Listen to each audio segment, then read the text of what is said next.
Everyone, welcome to Code to CloudX. So in this video, we are entering the world of Spring AI. If you are a Java developer, this is your bridge to becoming an AI engineer. So first, let's understand what exactly is Spring AI. So Spring AI is a framework that allow us to integrate generative AI capabilities directly into our Spring Boot applications.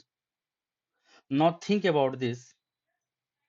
Earlier, if you wanted to call OpenAI or any AI model, you had to manually manage HTTP clients, API calls, request bodies, authentications, error handling. But with Spring AI, it feels just like using any other Spring Bean. That's the beauty of it. It follows Spring's familiar dependency injections model. You just auto-wire the chat client or embedding client, and you are ready to build AI-powered applications. Now let's talk about core capabilities. Spring AI supports multiple providers: OpenAI, Anthropic, AWS Bedrock, Google Gemini, Hugging Face, many more.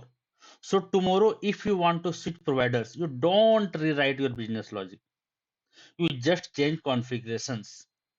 That is production level flexibility. Next, vector database integration. If you want to implement RAG, retrieval augmented generation strategies, you can integrate with Pinecone, Redis, PostgreSQL, pgvector, MongoDB, which means your enterprise data can now talk to AI. Then comes advanced AI patterns, chat memory, tool calling, function calling, advisor API. This allow you to build intelligence assistants, not just simple chatbots, right? And finally, observability and guardrails.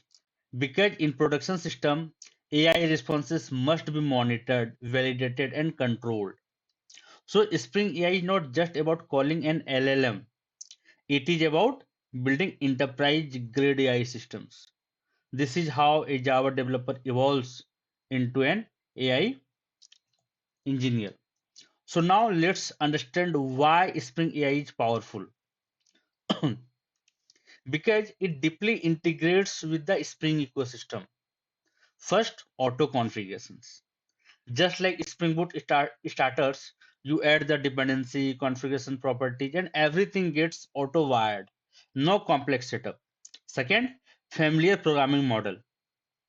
If you already know add the red bean, add the red auto-wired, configuration property, dependency injections, then you already know 70% of Spring AI. It behaves like any other Spring component. That reduces learning curve drastically. Now the most powerful concept is modularity. Imagine today you are using OpenAI. Tomorrow your company says move to AWS Bedrock. So with Spring AI, you just update configurations. Your business logic will be remains untouched. That is a clean architecture. Now let's talk about real world use case. AI powered custom support. It means you can build intelligent assistants with chat memory and API accesses. Another one is document intelligence. You can summarize PDF, search enterprise documents using RAG. We will discuss it later more. Data processing pipelines, context moderation, transcription, enrichment, text generation. So, what we are building here is not just AI experiments. We are building production ready AI microservices inside the Spring ecosystem. That is the power of Spring API, right? All right, guys. This was the foundational understanding of Spring AI. Fine. So what is and why it matters. In the next video, we will move from theory to implementations. And we will connect our Spring Boot applications to OpenAI, write our first prompt and return the AI response directly from our REST API. So now we stop talking about AI and we start building with AI. See you in the next video. Thank you. Thank you everyone.